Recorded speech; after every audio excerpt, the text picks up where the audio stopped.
Hello, this is world record holder Twinkle Acharya. स्वागत है आप सभी लोगों का। आप सभी लोगों से मुझे बहुत सारे प्रश्न आ रहे हैं और मैं उस टॉपिक पर वीडियो बनाने जा रही हूँ। तो आज मुझे ये प्रश्न आया है कि एसिडिटी के लिए कौन से योग अभ्यास करने चाहिए। तो चलिए, आज हम लोग एसिडिटी के लिए योग अभ्यास करेंगे। जिनको एसिडिटी है वो बहुत ज़्यादा परेशान हो जाते हैं कि इसका उपाय क्या है। तो मैं आपको घरेलू उपचार बताऊंगी, आयुर्वेदिक उपचार भी बताऊंगी, योग अभ्यास भी बताऊंगी और एसिडिटी के कारण क्या है, किन वजह से ये होती है, ये सारी जानकारी मैं आपको 3 वीडियो में प्रोवाइड करूंगी। तो चलिए, आज हम लोग योग अभ्यास करेंगे। तो चलिए वीडियो को शुरू करते हैं। एसिडिटी एक आम समस्या है जिसका सामना जो लोग एसिड युक्त पदार्थ खाते हैं उनको बहुत ज्यादा होता है। यानी हमने लाइफ में कभी ना कभी तो जरूर ये महसूस किया होगा कि हमें एसिडिटी हो गई है, या फिर हमें कुछ खट्टी डकारें आ रही है, हमारा जी जो है वो थोड़ा मचला रहा है, पेट में जलन हो रही है, पेट में सूजन हो रही है, या गैस संबंधी कोई समस्या है, तो उसे हम एसिडिटी कहेंगे। हमारा शरीर जो है ये ईश्वर की देन है और इसका ध्यान रखना हमारी जिम्मेदारी है। लेकिन बहुत से विकार हमारे शरीर में प्रवेश कर जाते हैं। इसमें क्या होता है कि पेट संबंधी बीमारियां आजकल बहुत ज्यादा बढ़ गई है। लोग परेशान हो जाते हैं। जो भी लोग मेरे सेंटर में आ रहे हैं या फिर मुझसे ऑनलाइन योग अभ्यास सीख रहे हैं, वो भी यही प्रश्न लेकर आते हैं कि हमारा पेट जो है ठीक ही नहीं रहता है, बहुत परेशान है हम लोग, क्या करें, इसका उपाय क्या है। तो आपने क्या करना है, अपने खान पान पर विशेष ध्यान रखना है। अगर आपका पेट अच्छा है, अगर आपको गैस, एसिडिटी, कब्ज ऐसी कोई समस्या नहीं है तो आप स्वस्थ हो। अगर आपका पेट ठीक नहीं चल रहा तो सब कुछ गड़बड़ है। एसिडिटी उसमें एक मेन कारण है कि अगर आपको एसिडिटी है तो आने वाले भविष्य में आपको गैस्ट्रिक प्रॉब्लम भी हो सकता है और ये बहुत गंभीर समस्या के रूप में आगे जाके अपना स्वरूप ले लेता है।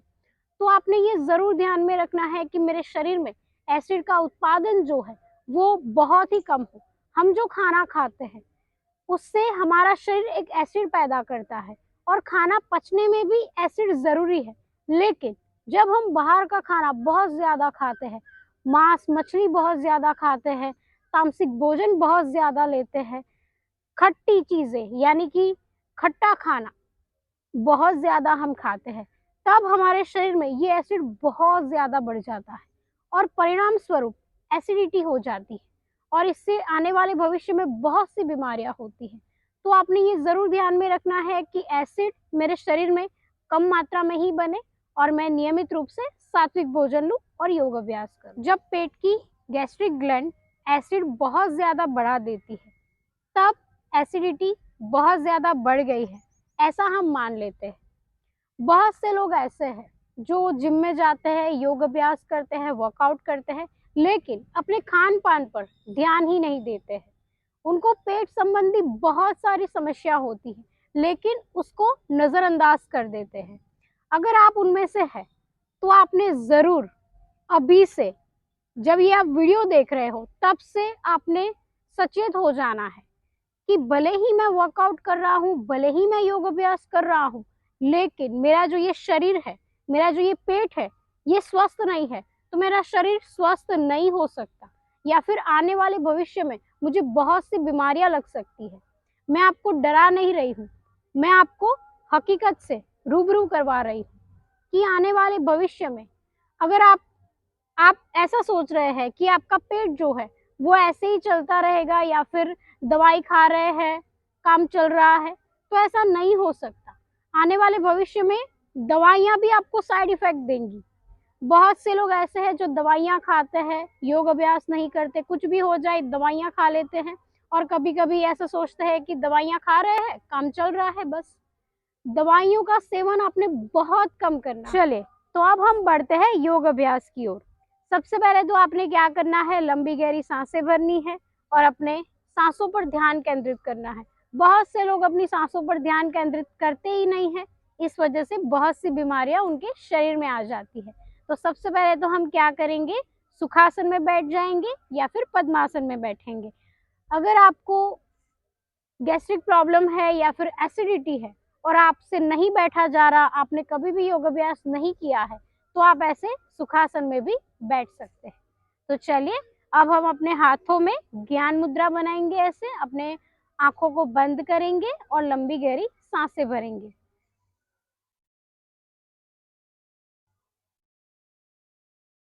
और मन ही मन आपने ये सोचना है कि मेरी एसिडिटी जो है वो ठीक हो गई है,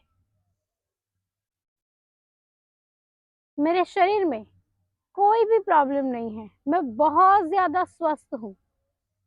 अगर आप नियमित रूप से अपने आप को ये बोलते हैं कि मैं बहुत स्वस्थ हूँ, मैं खुशकिस्मत हूँ, मेरा शरीर जो है वो बहुत स्वस्थ है, मेरे शरीर से सारी बीमारियां गायब हो रही है, तो आप यकीन नहीं करोगे, बहुत ज्यादा चमत्कार आपके जीवन में हो जाएंगे। जी हाँ, हम क्या करते हैं, मन से ऐसा मान लेते हैं कि हमें ये बीमारियां हो गई है या फिर हमें ये प्रॉब्लम हो गया है।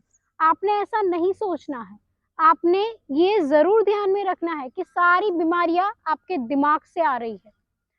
तो जब भी आपको कोई बीमारी लगे, चाहे वो एसिडिटी हो या फिर लीवर संबंधित कोई बीमारी हो या फिर कोई भी आपका एक्सीडेंट हुआ हो या फिर कुछ भी हुआ हो, जीवन में कोई भी घटना बन गई आपके, उसमें आपने ज्यादा नहीं सोचना है उसके बारे में कि अब ये हो जाएगा, अब वो हो जाएगा।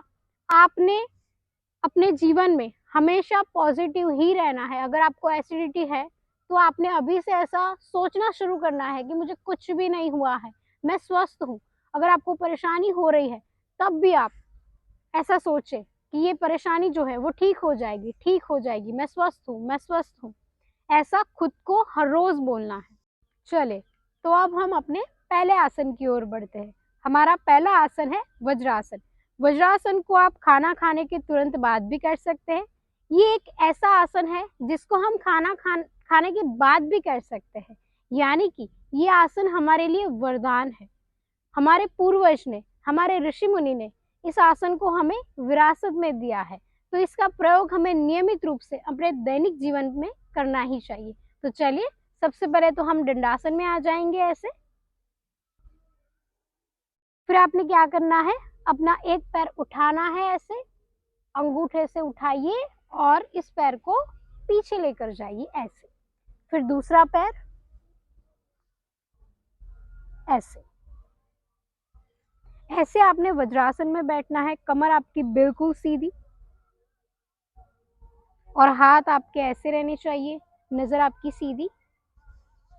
चले, मैं आपको पीछे से भी दिखाती हूँ कि कैसे करना है। ऐसे आपने घुटने के बल आ जाना है इस प्रकार से और फिर नीचे बैठना है। दोनों अंगूठे, दोनों पैर के अंगूठे आपस में मिले हुए होने चाहिए। आपने अपने एड़ी के ऊपर बैठना है इस प्रकार से और सीधा बैठना है। कमर आपकी बिल्कुल सीधी, आप झुके हुए ऐसे नहीं होने चाहिए, कमर आपकी बिल्कुल सीधी होनी चाहिए। तो ऐसे आप अभ्यास करें वज्रासन का। शुरुआत में आप 10 सेकंड, 20 सेकंड, 30 सेकंड तक इसमें बैठ सकते हैं। फिर आपने अपने अभ्यास को बढ़ाना है, 2 मिनट बैठिए, 3 मिनट बैठिए। खाना खाने के तुरंत बाद भी आप बैठ सकते हैं और सुबह सुबह भी वज्रासन का अभ्यास करें, बहुत ही ज्यादा आपको फायदा मिलेगा। आप यहाँ पर कुशन भी रख सकते हैं। बहुत से ऐसे लोग होते हैं जिनसे वज्रासन में नहीं बैठा जाता। अगर आपको घुटनों में कोई परेशानी है या फिर आप जमीन पर नहीं बैठ सकते, क्योंकि ये बीमारी ऐसी है जो बुजुर्गों को बहुत ज्यादा परेशान करती है। एसिडिटी की जो बीमारी होती है वो बुजुर्ग वर्ग को बहुत ज्यादा परेशान करती है। तो अगर आपको घुटनों में कोई परेशानी है, आपका कोई ऑपरेशन करवाया है, तो आप इस आसन को बिल्कुल ना करें। अगर आपसे नीचे नहीं बैठा जा रहा तो आप बिल्कुल अभ्यास ना करें। आप अपने पलंग पर भी बैठ सकते हैं।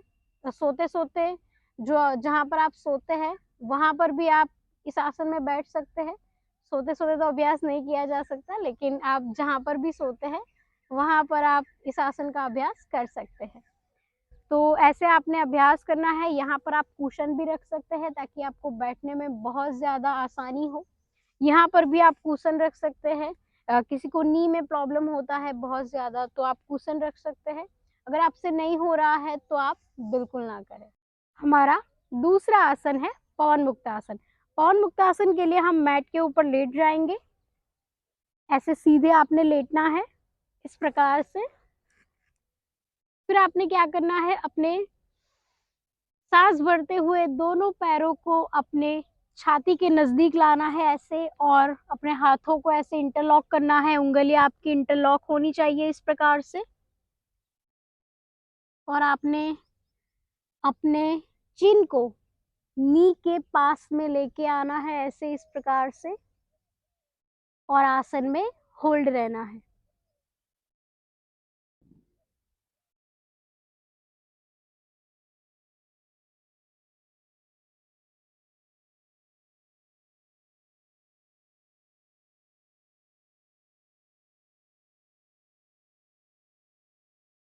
फिर आराम से वापस आ जाए। फिर शवासन में आप 20 सेकंड तक या 30 सेकंड तक अभ्यास करें। शवासन में रिलैक्स करें।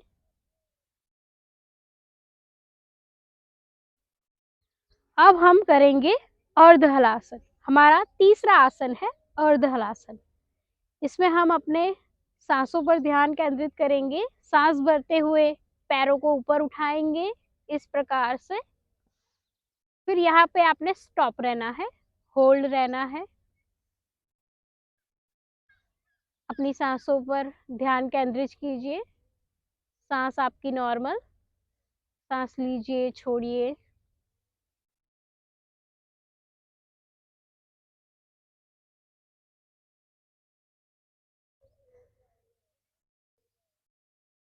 आप दीवार के सहारे भी आसन को कर सकते हैं। अर्ध हलासन में आप दीवार का सहारा भी ले सकते हैं। ये बड़ा ही फायदेमंद है, और रात में भी इस आसन को किया जा सकता है। अगर आपने 7 बजे भोजन ले लिया हो तो आप 10 बजे इस आसनों का अभ्यास कर सकते हैं। फिर आराम से वापस आ जाए। जितनी आपकी क्षमता हो उस प्रकार से आपने होल्ड रहना है, आसन में बने रहना है।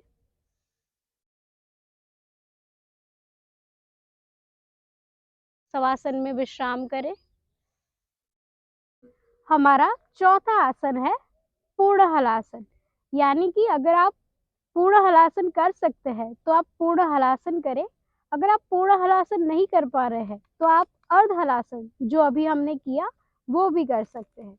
तो चलिए, सांस भरिए और अपने पैरों को उठाइए, और फिर यहाँ से आपने अपने हाथों के सहारे अपने शरीर को पीछे लेके जाना है। अगर आप अपने शरीर को पीछे नहीं लेके जा सकते तो आप इतना ही जाइए, कोई बात नहीं। इतना जा सकते हैं, इतना ही सही, इतना ही जा सकते हैं, कोई बात नहीं है। फिर धीरे धीरे अपने शरीर को पीछे ले जाने का प्रयास करें।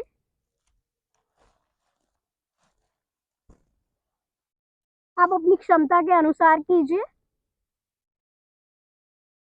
और आसन में बने रहें।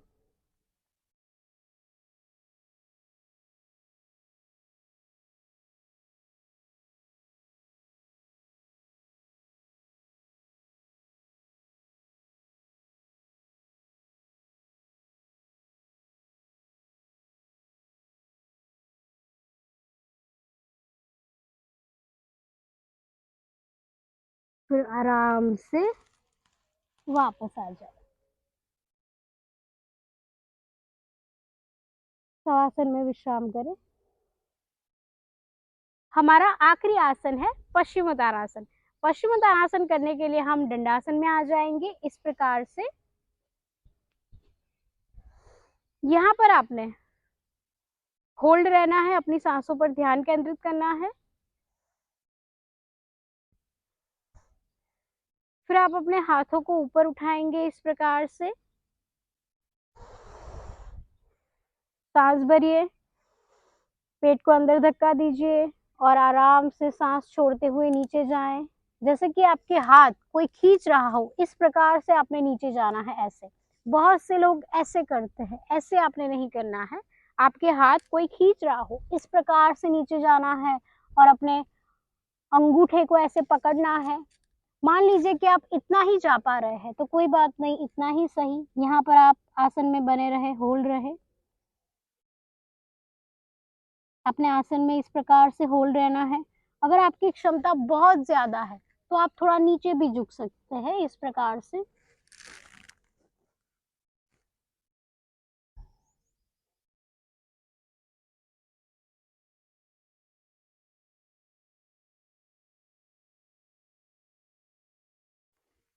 फिर आराम से आसन से बाहर आ जाए। आपने अपनी क्षमता के अनुसार ही करना है। ऐसा नहीं कि पहला दिन है और मैं आसन को करके ही रहूँगा या फिर क्यों नहीं हो रहा मुझसे, ऐसा आपने नहीं सोचना है। अपनी क्षमता के अनुसार आप आसन का अभ्यास कीजिए, तभी आपको विशेष लाभ मिलेंगे। तो ये जो एसिडिटी के आसन हैं, नियमित रूप से आपने अभ्यास करने हैं। आप रात को भी इसका अभ्यास कर सकते हैं। अगर आपने खाना 7 बजे खाया हो, तो आप साढ़े 9 या 10 बजे इस आसनों का अभ्यास कर सकते हैं और आप नियमित रूप से अभ्यास कीजिए। ऐसा नहीं कि आपने एक बार किया और फिर आप अभ्यास भूल गए। हम आने वाले वीडियो में आपके लिए प्राणायाम लेकर आएँगे कि आपको कौन-कौन से प्राणायाम करने हैं अगर आपको एसिडिटी है, कौन से घरेलू उपचार करने हैं, कौन से आयुर्वेदिक उपचार करने हैं, कौन से एक्यूप्रेशर पॉइंट हैं। ये सारी जानकारी मैं आपके लिए लेकर आ रही हूँ। तो आज के लिए इतना ही। मिलते हैं हम अगले वीडियो में। तब तक के लिए धन्यवाद।